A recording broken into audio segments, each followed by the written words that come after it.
why use Bhagavan instead of God? Yeah. Okay. Why? Why not just say, after all, God's easier to say for most people. So why don't we just call Bhagavan God and be done with it and translate Bhagavan God? And the other 10 or 12 names of Krishna, we'll just call them God, all of them, and make it simple. We'll dumb it down.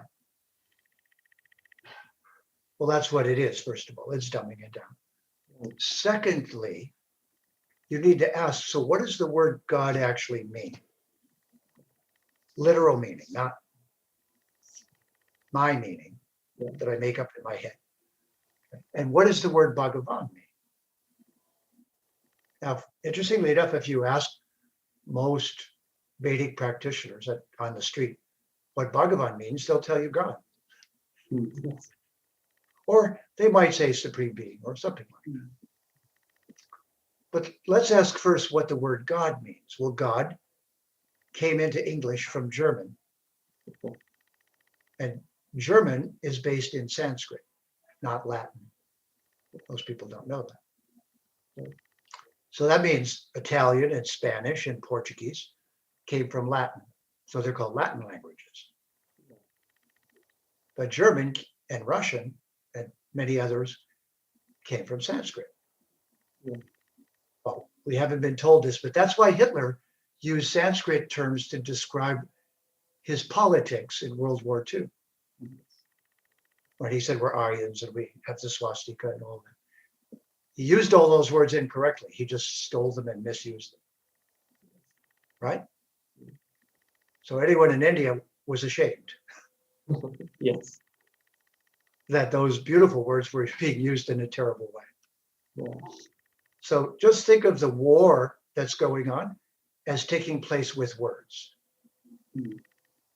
Okay, so the word God from German was Gutam. It went to Dutch as Gut, G-U-T, to English as God, G-O-D. But the Sanskrit word it came from is Hutam, H-U-T-A-M. Brahmarpanam, Brahma Agnau, Brahma Hutam,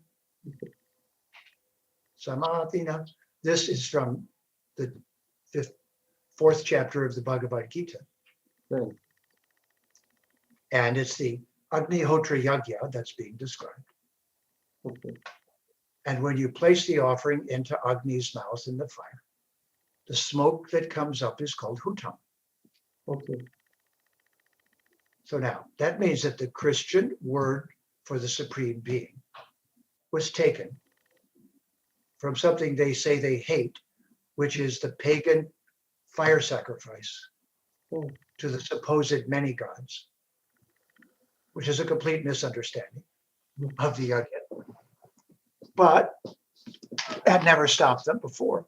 So that word Hutam, which is one small Sanskrit word connected to Bhagavan, Right. and the smoke going up from the offering as a thank you to the devas. That's why the Yagya says thank you for all these gifts you've given us. Here's our thank you back to you.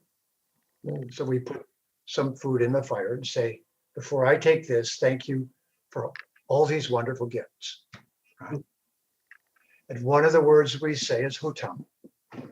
So Christianity took that word without even knowing what it meant from the German and the Dutch. And now it's their one almighty word for the Supreme Being. It's the only word they have. So it's illiterate. It's illiterate because you only have one word. Yeah. It's illiterate because it's Sanskrit and they don't even know. Holy smokes. Very fascinating. This is crazy. Please remember to subscribe to us and switch on the notifications for this channel. For our other social media links, more content, and to support our work, please visit citti.net. Dhanyavad. Namaskar.